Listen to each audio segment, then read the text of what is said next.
lakas ng ulan, ang lalaki ng tatak.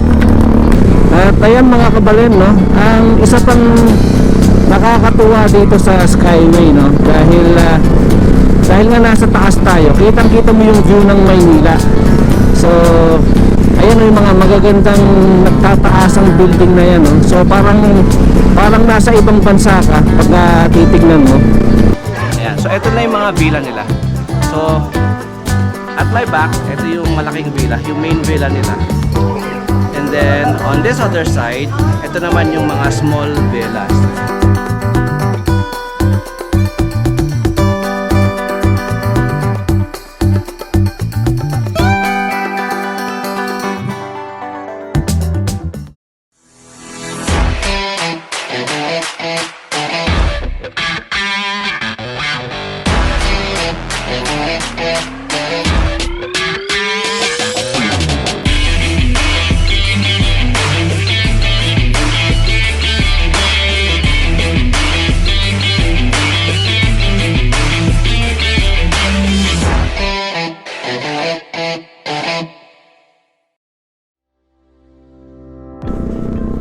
What's up mga kabalen? So another day, another vlog na naman para sa atin. At syempre katulad ng lagi nating ginagawa, nagpapasalamat tayo sa Diyos dahil sa panibagong pagkakataon na binigay niya sa atin para makapag-vlog. Ayan. So maraming salamat po. At sana lagi nyo kaming bantayan sa aming pong paglalakbay. Okay, so ang pupuntahan natin ngayon ay medyo malayo-layo, no? Pupunta tayo sa may south area ng Luzon. Siyempre, alam na natin yan. Pag mga puntahan sa south, madalas dyan ay sa Tagaytay. Ayan, okay. So, may nag-invite po sa atin sa may Tagaytay, no? At ating i-explore ang resort na ito. Opo, resort na naman po ang ating pupuntahan.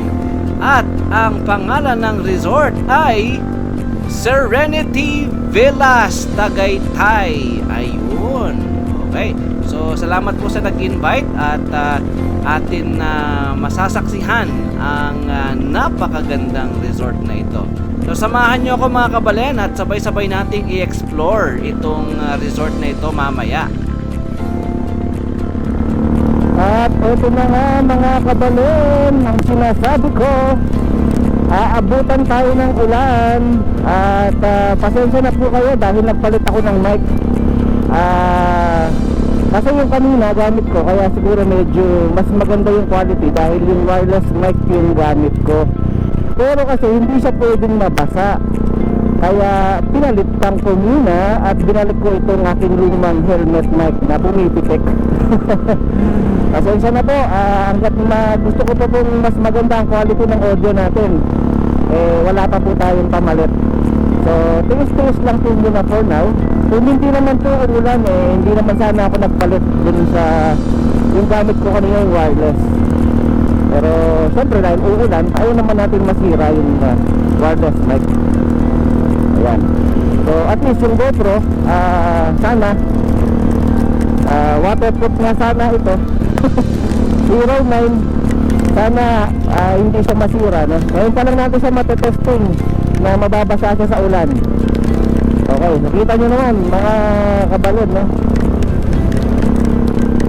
Maulan na. At syempre dahan-dahan lang tayo, di naman tayo pwede magmabilis.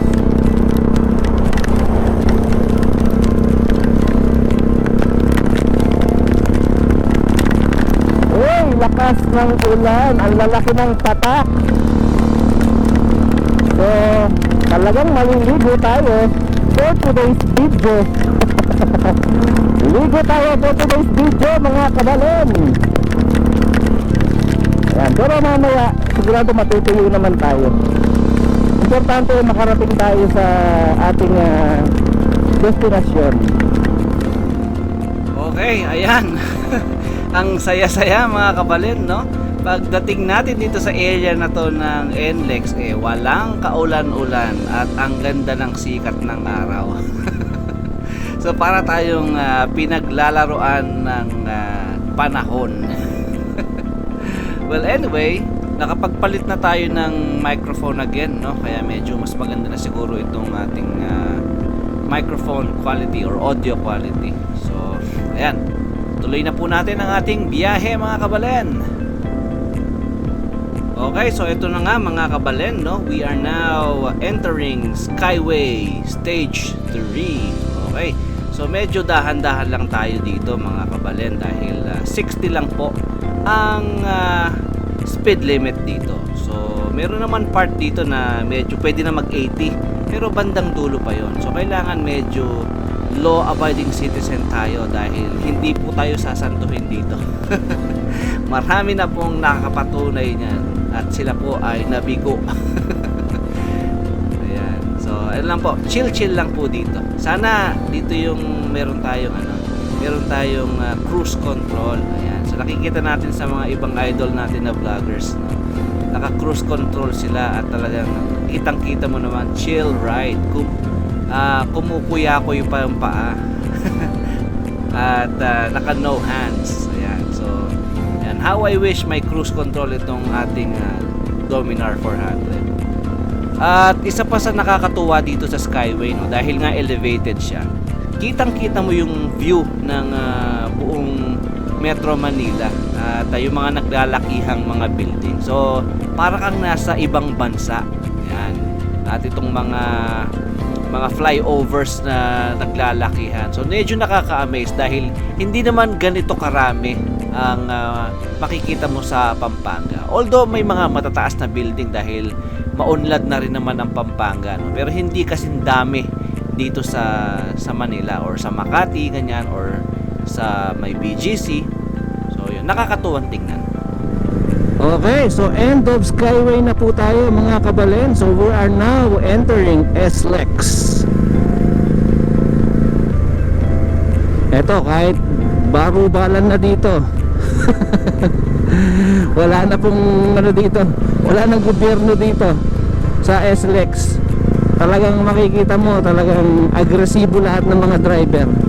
Kaya doble ingat kung hindi po kayo sanay, lalo na pag nakamotor, dahil talagang gigit-giting ka po ng mga sasakyan dito. Okay, ayan na mga kabalen, no? So ang pasok natin ngayon ay Greenfields.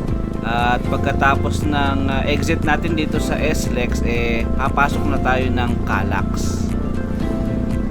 Ayan mga kabalen, no? So medyo inaabot na tayo ng hapon, no? So paggabi na yan anytime. Sa palagay ko kailangan na natin mag-teleport muna ngayon dahil medyo paubos na rin yung baterya natin. Hindi naman din kasi ganun katagal ang battery life nito compared dun sa bagong GoPro ngayon. Actually yung biniling bago ni Boss Reed, ang tagal ng battery life nun, grabe. So anyway, sana all. Okay, so teleport muna tayo mga kabalen, no? At kita-kits na lang sa resort, sa location mismo. Alright. Okay, so ayun na nga mga kabalen, inaabot na tayo ng low bat ng baterya natin. At nagpalit tayo sandali para at least maipakita ko pa rin sa inyo yung entrada ng resort, kung gaano ba siya ka-enticing sa unang tingin. Ayan. Okay, malapit na, no? So eto na, kakaliwa tayo dito at eto ang entrance. Ayan. Wala pa silang wala pa silang malaking signage, pero ito na yon. So far, no, ang ganda ng entrada. So ang ganda ng daan, tapos ang bubungad sa iyo mga halaman, mga ilaw na magaganda at mga ganda ng parking nila. Ang ganda ng gate.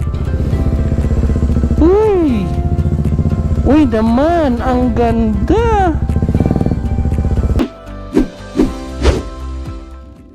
Okay, eto na mga kabalen. So now, we get a chance to vlog the area. So kagabi hindi natin naumpisahan dahil nga ginabi na tayo ng dating. So here's the chance, the day 2, the second day of our stay here in the Serenity Villas. So itutour ko kayo sa lugar, ipapakita ko sa inyo yung mga rooms at mga accommodations nila. At syempre ang kanilang mga facilities. So iisa-isahin natin yung mga yon. Papakita ko sa inyo yung itsura sa loob, mga rates nila, at kung ano pa yung mga inclusions pagka nag-check-in kayo dito. Okay? So excited na ako at libutin natin ang Serenity Villas. Let's go!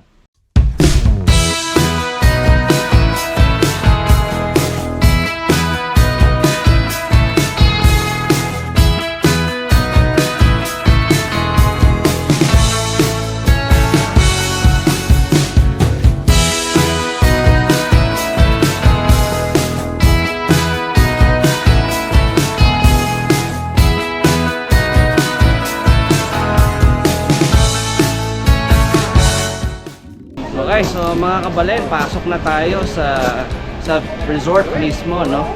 So bibigyan ko lang naman kayo ng quick glimpse kung anong itsura. So let's start in this area. So yeah, para lang makita nyo sa background ko anong itsura ng resort. So mapapansin nyo maraming tao dito ngayon. At dahil nga grand launch ito ng kanilang resort. So, kung dito naman ako sa park na to, yan, so dito ako sa park na to. Ayan, so ito na yung mga villa nila. So, at my back, ito yung malaking villa, yung main villa nila. And then, on this other side, ito naman yung mga small villas. Meron pang isang villa dito, yung parang family villa, nasa baba, parang underground. Later on, I'll show you how it looks like. And, here's the view of the pool. Ayan. Very nice. Ayan, no? Yun, no? Wow!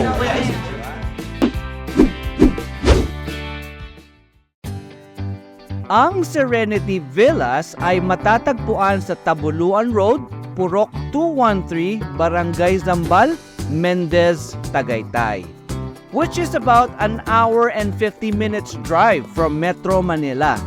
You can just simply search Serenity Villas Tagaytay in Google Maps or in Waze at automatic na itong ipapakita ang daan papunta doon.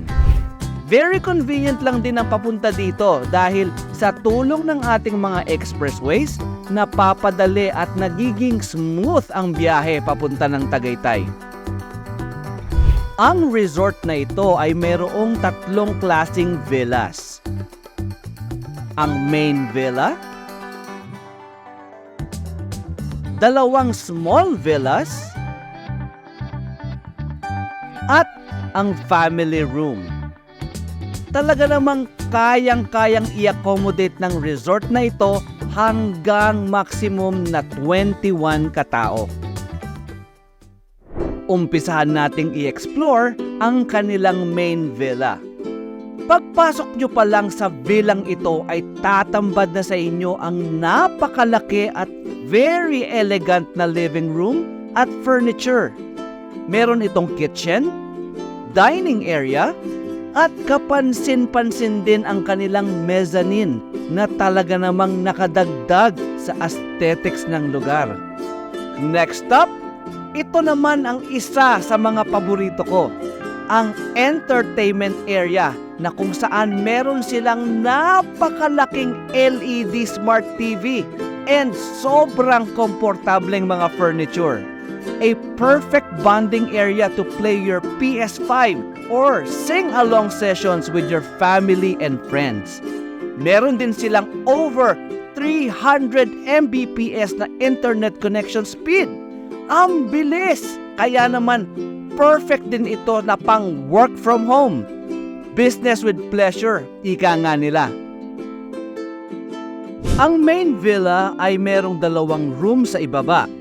Ang right wing at ang left wing. Ang bawat kwarto ay may designated na comfort room na may hot shower system. Kasi naman, di ba, iba pa rin yung meron kang sariling privacy. At hindi lang yan, meron din silang dalawang single bed na may pull-out mattress sa kanilang mezzanine. You can enjoy this alluring villa for only 20,000 pesos a night with free breakfast for 8. At ngayon naman, punta na tayo sa kanilang small villas. Pagpasok mo pa lang ay mapapansin mo na ang simple elegance na pagkakadesign ng mga rooms na ito. These villas has a space for a small living room and a dining area. It can hold up to 2 adults and a child. Napakaganda din ng design ng mga rooms. Ang lakas maka-hotel ng feeling.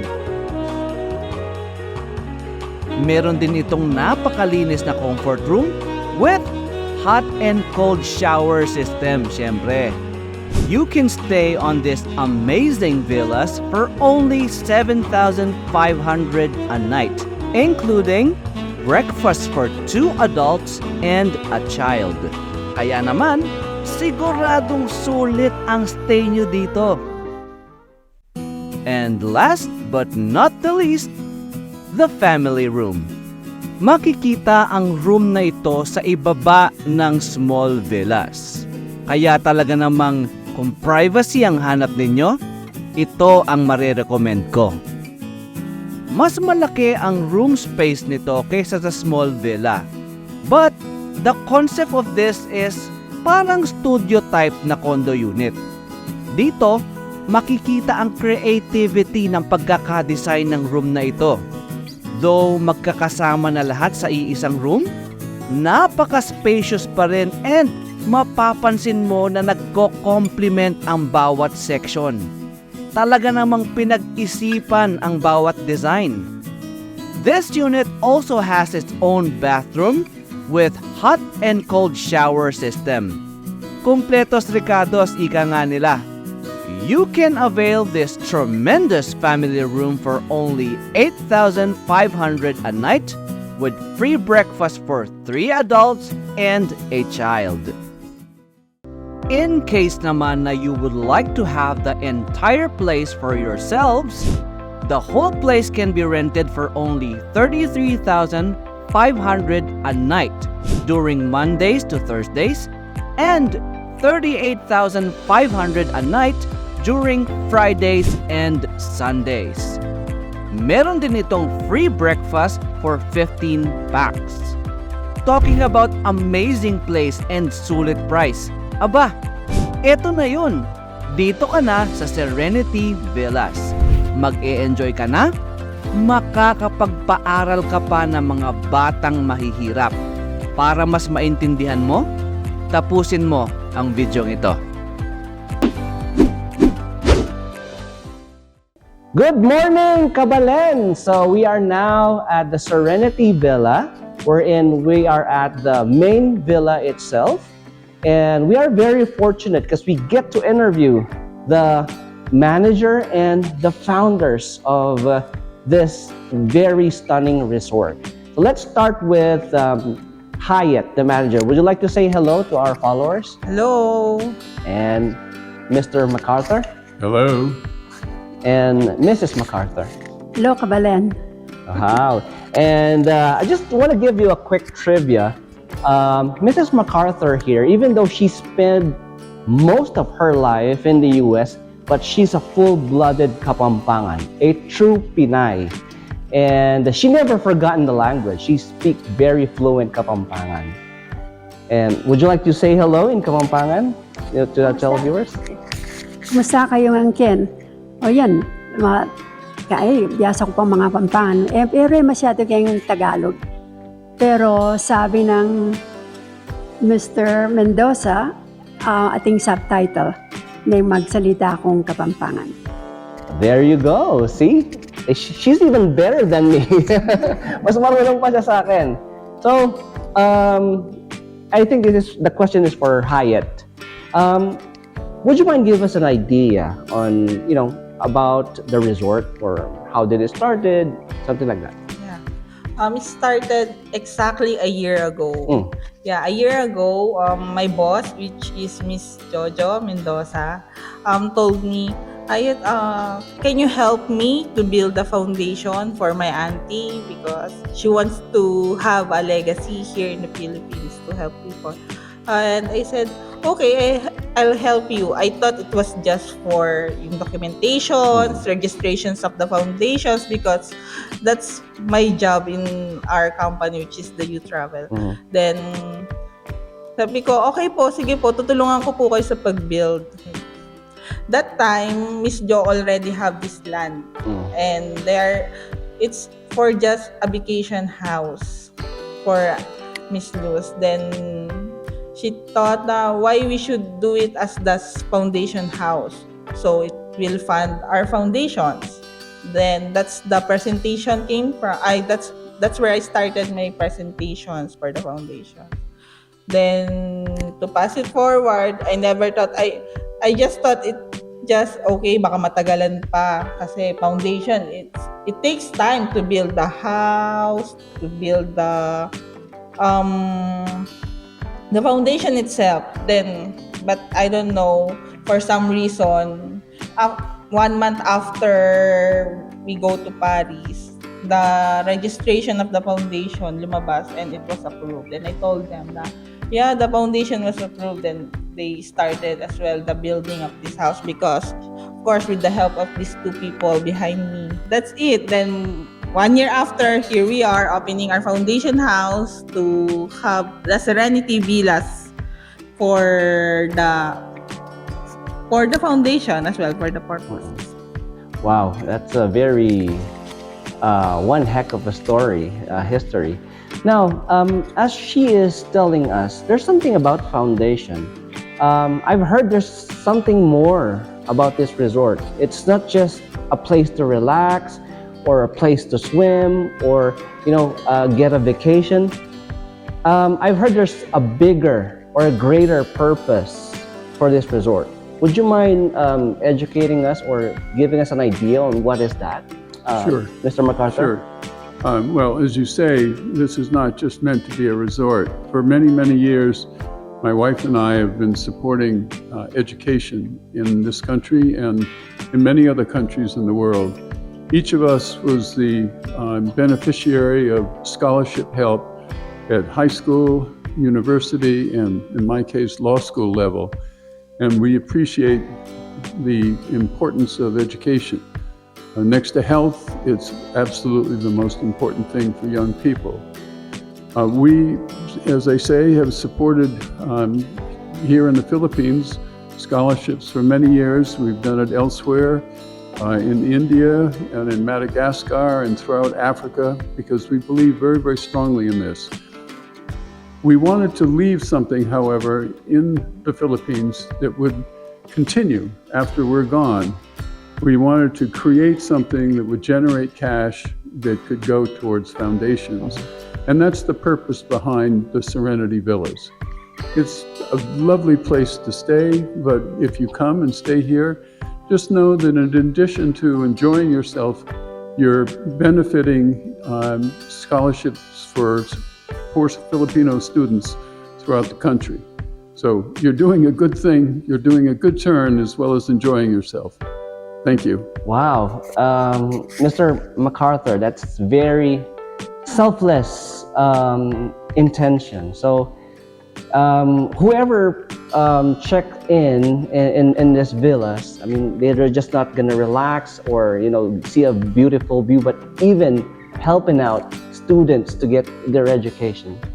Wow, that's very inspiring. Maybe this question will go to Mrs. MacArthur. How did this start? What is the backbone or background of this purpose? What drove you to do all these things?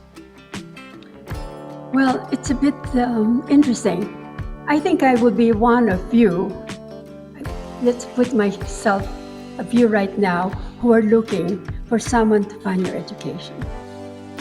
This started when I was a little girl. I always wanted to have an education, and then not just education, even bigger than that. I wanted to have an college degree and to go to America. Big job or big dream for a little girl in a little province. American dream, huh? American dream, yes. And it's very important for you students to have a goal, to have something from the very beginning, and you who are listening now should be inspired by this. I started from a little town, but because I wanted to have this dream, and you know what? I did it because I have that goal. Education is so important for me that because of education, here I am having this foundation to help you people like me to fulfill the dream that I had, right?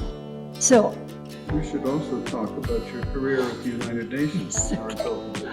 all right, we didn't have the money when I got the scholarship. First of all, I graduated because of my ambition to have that goal. I worked very, very hard. It doesn't matter. Even if I don't eat, I go to school. So as a result, I graduated salutatorian out of 300 students, all right? And I continued that. It was very important for me, that goal. So when I got the scholarship, I didn't have the money for transportation. So I went to the founder, or probably the richest Pampangueño in Angeles, and that was Don Juan Nepomuceno.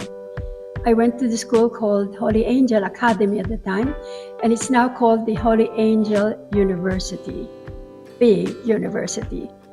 And so, because I was a model student, and I was known by the Don Juan Nepomuceno, I went to him and I said, I want to talk to you.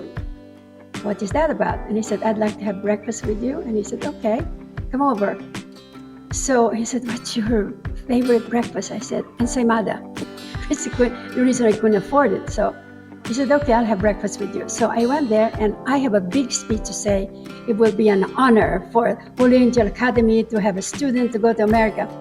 And he said, I had that and I didn't stop. And he said, okay, how can I help you? I said, I need transportation money to go to America. How much? So I gave him and said, okay, I'll give it to you tomorrow. Wow. Meanwhile, let's have breakfast. That's how it started. Just like that. Yes. So yes. Should all be that easy. Yeah, it was easy. Well, because he knew me, because I was a model student, role model. So I went to America and I finished university, and then I got a job with the United Nations. While I was there, I did very well. I was a UN guide. I actually met my first husband, who was an American diplomat. Unfortunately, he died at a young age, and I was fortunate to found Bill MacArthur. When I came back, I was living in Cairo, Egypt at the time. So what I'm saying, and so because education was so important to me, from the time I started making money, I decided to have private foundation. It's not really a foundation. It is to help my relatives go to college. I started with one who became a nursing student, and then two, and then three, and then it went on and on. That was in the early 60s when I had that money. And it just grew and grew. And then Jojo, who is the head of your boss, watched me do this, helping all the students that I educated. And she said, Auntie, I've watched you do this. Let me help you. And so when this thing happened, as you know, I'm older now, and who knows how long I'm going to be in this world, she said, I want you to have a legacy. I want you to have it formalized. And we will find some ways to fund this, said. And that's how the idea of the Toron MacArthur Foundation. Well, I'm so touched. I'm really speechless of how you started in your advocacy for the foundation. Well, I guess, how do I say this? Hope many people do the same thing. And I just want to say that I'm very honored to be invited in your resort, and also welcoming me or giving me an opportunity to interview you guys. So thank you very much. Thank you very much. Thank you. All right. So Cabalen, so that's it. I hope you enjoyed our video for today. And I would like to greet you, of course, just like always. This is Cabalen Moto Travel saying, stay safe, ride safe, and God bless. Bye.